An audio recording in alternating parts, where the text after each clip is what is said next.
नमस्कार दोस्तों, स्वागत है आपका वैभव क्लासेस में।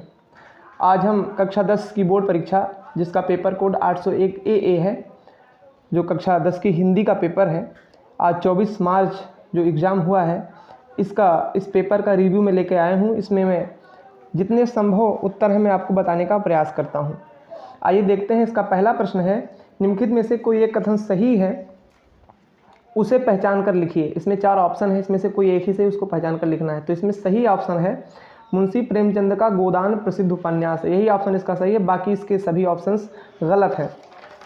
अब इसका दूसरा प्रश्न है, दूसरा खंड पहले का खा, निम्नलिखित कृतियों में से किसी एक कृति के रचनाकार का नाम लिखिए। इसमें 4 कृतियाँ दी गई हैं और चारों में से किसी एक का नाम लिखना था। मैं चारों के बता देता हूँ, आप अपना आंसर मिला लीजिएगा। प्रतिशोध, वास्तव में प्रतिशोध कहानी, ये जो प्रतिशोध रचना है इसको कई लोगों ने लिखी है।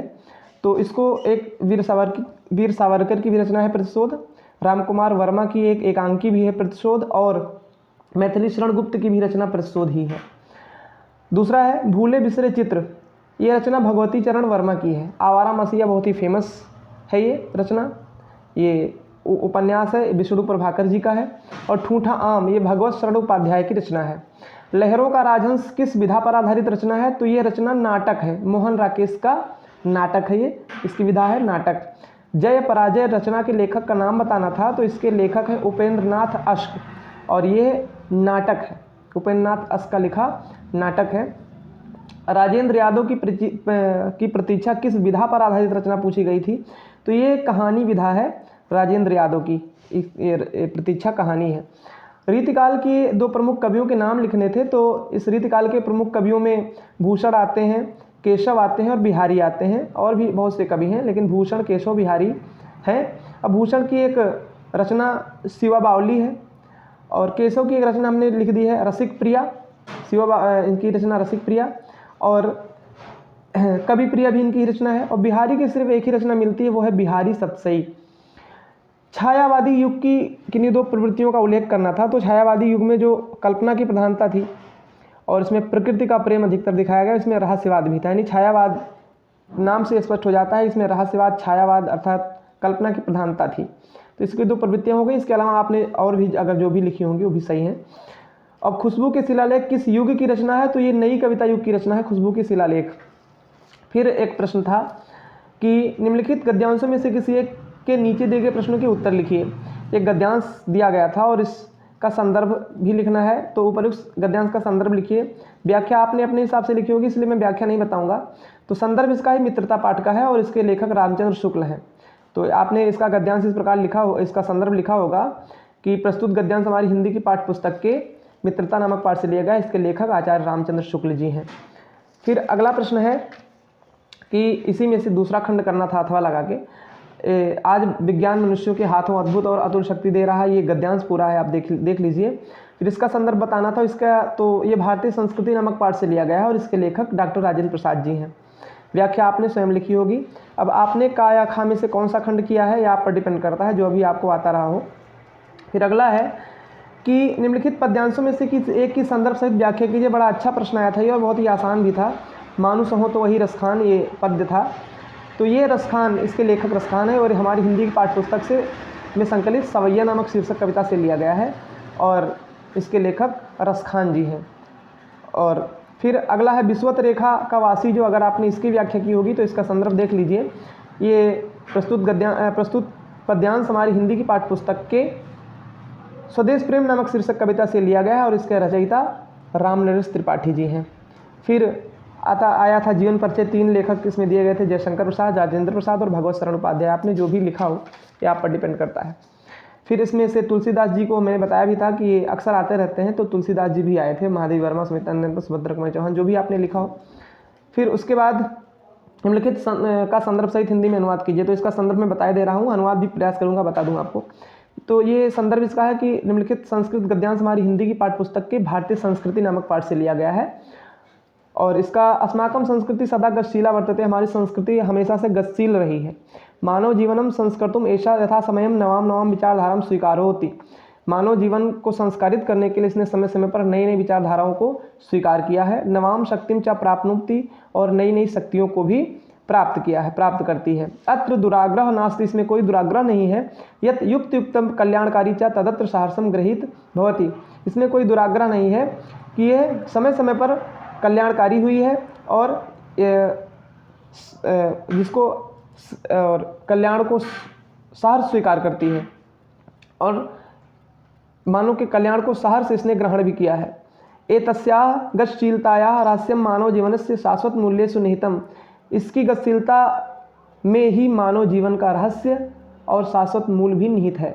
यद यथा सत्य से प्रतिष्ठा सर्वभूतेषु संभावा विचारेषु औदार्यम आचार्य दृढ़ता चेति, और यही इसके सत्य की प्रतिष्ठा सभी जातियों के प्रति, सभी लोगों के प्रति समान भावना की विचारधारा और इसकी उदारता और चरित्र की दृढ़ता इसकी मुख्य विशेषताएं हैं।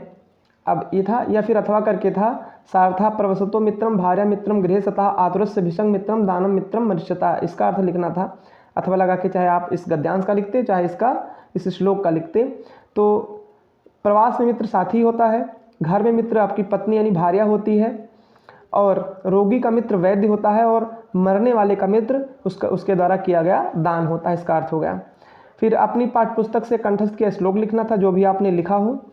फिर किन्हीं दो प्रश्नों के उत्तर देने थे। चंद्रशेखरा स्वनाम किम अकथयत, तो चंद्रशेखरा स्वनाम आजादा अकथयत। कुत्र मरणम मंगलम भवति, तो वाराणस्याम यानी काशी में मरने से मंगल होता है, वाराणस्याम मरणम मंगलम भवति। भूमे गुरुतरा किम अस्ति, जमीन से भी भारी कौन है, तो माता। भूमे गुरुतरा माता अस्ति। वीरः केन पूज्यते, वीरः वीरेन पूज्यते, किन्हीं दो का ही लिखना था, मैंने उत्तर बता दिए हैं। फिर करुण अथवा हास्य रस की परिभाषा उदाहरण सहित लिखनी थी। तो करुण का स्थायी भाव शोक होता है, और जब शोक नामक स्थायी भाव विभाव अनुभव और संचारी भाव से संयोग करता है तो करुण रस की निष्पत्ति होती है। और इसी तरह से हास्य का भी आप लिख सकते थे, हास्य नामक स्थायी भाव विभाव अनुभव संचारी भाव से संयोग करता है तो हास्य रस की निष्पत्ति होती है। उसके उदाहरण बहुत से हैं, जो भी आपने इसका उदाहरण लिखा हो। रूपक अथवा उत्प्रेक्षा अलंकार उपमा अलंकार की परिभाषा लिखनी थी। तो रूपक अलंकार का उदाहरण, रूपक अलंकार की परिभाषा हो गई कि जब उपमेय में उपमान का भेद रहित आरोप किया जाए, यानी कोई भेद न रह जाए उपमेय और उपमान में, तो वहाँ रूपक अलंकार। और उपमा में था जब उपमेय और उपमान की तुलना की जाती है, तो उपमा अलंकार। उदाहरण आपने जो भी लिखा हो। रोला अथवा सोरठा छंद की परिभाषा सोरठा की बता देता हूँ। इसमें भी सोरठा में 4 चरण होते हैं, पहले और तीसरे में 13-13 मात्राएँ, 11-11 मात्राएँ, और दूसरे और चौथे में 13-13 मात्राएँ होती हैं। फिर निम्नलिखित उपसर्गों में से किन्हीं 3 के मेल से एक एक शब्द बनाने थे, मैंने बना दिया है। जैसे अन से अनहोनी हो गया, अनभिज्ञ हो गया, इस तरह से अनु से अनुचर हो जाएगा, अनुरूप हो जाएगा, अनुगमन हो जाएगा। अभि से अभिमत, अभिमान, अभिशाप, ऐसे परि से परिवार, परिमल, परित्राण, इस तरह से हो जाएगा। सु से सुअवसर, सुकुमार, सुमन, इस तरह से हो जाएगा।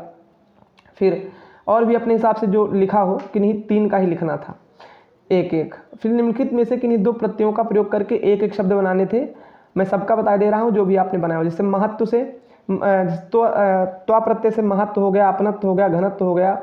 ऐसे वा से बढ़ावा, पहनावा, इस तरह से बन जाएगा। और जो भी आप लिख सकते हो। वट से बनावट, लिखावट, मिलावट, इस तरह से बन जाएगा। चतुराई से आई से चतुराई बन गया। इस तरह से पन से अपनापन, बचपन, लड़कपन, युवापन, ये पन प्रत्यय लगाकर शब्द हो गए। अब आगे बढ़ते हैं। फिर था प्रश्न कि निम्नलिखित में से किन्हीं 2 के समास विग्रह कीजिए। तो दोपहर यानी 2 पहर, अलग अलग अगर करेंगे तो 2 पहरों का समूह यानी 2 पहर हो जाएगा, तो इसको दोपहर बोलते हैं। और इसमें समास है द्विगु समास, जहाँ पहला पद संख्यावाची होता है वहाँ पर द्विगु समास होता है। चौराहा, ये 4 राहों का समूह, इसको चौराहा बोलते हैं। और इसमें भी द्विगु समास है क्योंकि पहला पद संख्यावाची है। त्रिकोण, 3 कोणों का समूह, त्रिकोण का समूह, 3 कोणों का समूह, इसमें भी द्विगु समास है। देश विदेश, इसमें और शब्द छुपा हुआ है, देश और विदेश, इसमें द्वंद्व समास है। खरा खोटा, खरा और खोटा, इसमें भी द्वंद्व समास है। माता पिता, माता और पिता, इसमें भी द्वंद्व समास है। तो किन्हीं 2 का करना था, आपने जो भी 2 कर लिया हो। कुआं का, अब इन निम्नलिखित में से किन्हीं 2 शब्दों के तत्सम रूप लिखने। तो तत्सम का मतलब होता है संस्कृत निशब्द, यानी एकदम शुद्ध शब्द जो संस्कृत भाषा से आए और सीधे वैसे के वैसे आज भी हिंदी में प्रयोग किए जा रहे हो। तो कुआं का कूप होता है। छाया का छांव, यानी छां या छांव, दोनों में से कुछ भी लिख सकते हैं आप, छाया का तत्सम रूप हो जाएगा। पाहन का पत्थर होता है तत्सम रूप, ये पत्थर का बिगड़ा रूप पाहन है। श्रृंगार का श्रृंगार होता है। और लोग का लवंग, लौंग का लवंग होता है शुद्ध रूप, बिगड़ा रूप लौंग है, यानी तद्भव रूप लौंग है। अब किन्हीं 2 शब्दों के 2-2 पर्यायवाची लिखने थे।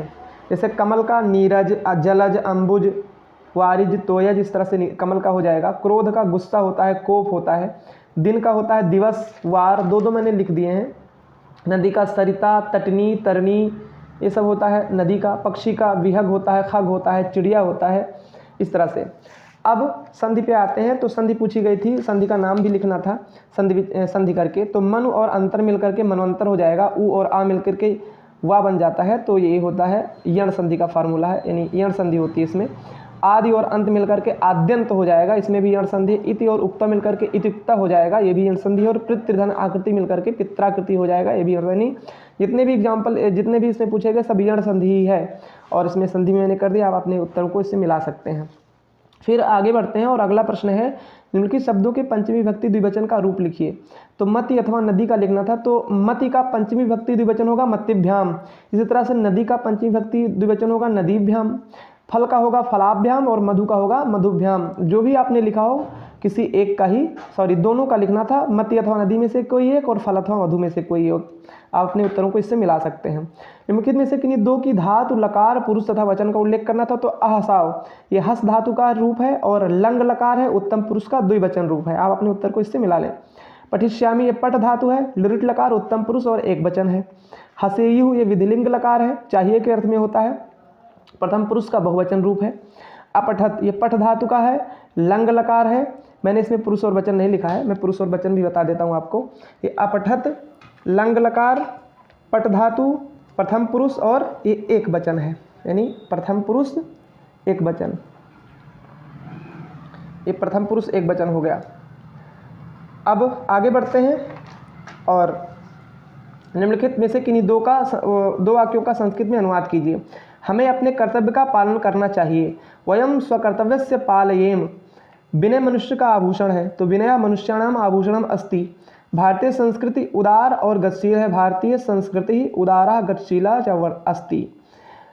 सदाचार की रक्षा करनी चाहिए। तो सदाचारम रक्षयेत चाहिए के अर्थ में है। फिर अब इसके बाद निबंध लिखने के लिए आया था, जो भी आपने लिखा हो। निबंध के टॉपिक बहुत ही आसान आए थे और आशा करते हैं कि आप लोगों ने बढ़िया लिखा होगा। फिर उसके बाद खंड काव्य था। तो जहाँ जिस जिले में जो चलता है आप अपने हिसाब से लिखा होगा। यहाँ गोंडा जिले में तो हमारे यहाँ चलता है ज्योति जवाहर खंड काव्य। इसमें नायक का चरित्र चित्रण आया था। तो आपने अगर जवाहरलाल नेहरू का चरित्र चित्रण याद किया होगा, उसको लिखा होगा तो बहुत बढ़िया है। फिर या फिर इसके तृतीय सर्ग की कथा वस्तु आई थी। दो में से कोई एक लिखना था।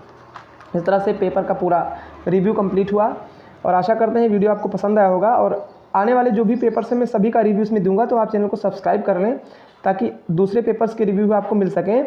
और इस वीडियो को शेयर भी कर दें। वीडियो पर बने रहने के लिए आपका बहुत बहुत धन्यवाद। मिलेंगे फिर अगले वीडियो में, तब तक के लिए थैंक यू।